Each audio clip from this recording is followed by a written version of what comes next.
സങ്കീർത്തനങ്ങൾ അധ്യായം 45. രാജകീയ വിവാഹം.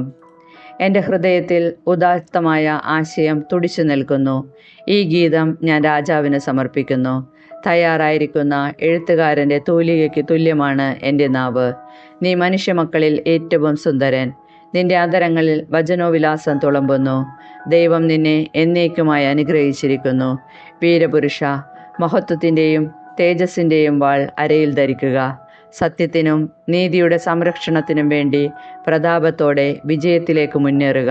നിന്റെ വലത്ത് കൈ ഭീതി വിതയ്ക്കട്ടെ. രാജശത്രുക്കളുടെ ഹൃദയത്തിൽ നിന്റെ കൂരമ്പുകൾ തറച്ചു കയറും. ജനതകൾ നിന്റെ കീഴിൽ അമരും. നിന്റെ ദിവ്യസിംഹാസനം എന്നേക്കും നിലനിൽക്കുന്നു. നിന്റെ ചെങ്കോൽ നീതിയുടെ ചെങ്കോലാണ്. നീ നീതിയെ സ്നേഹിക്കുകയും ദുഷ്ടതയെ വെറുക്കുകയും ചെയ്യുന്നു.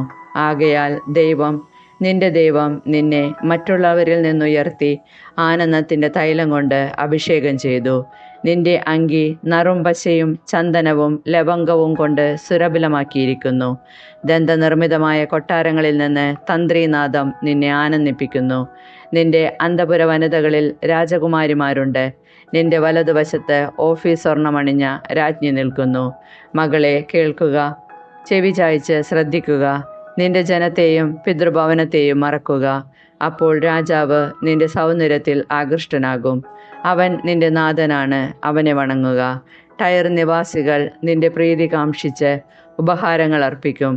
ധനികന്മാർ എല്ലാവിധ സമ്പത്തും കാഴ്ചവെക്കും.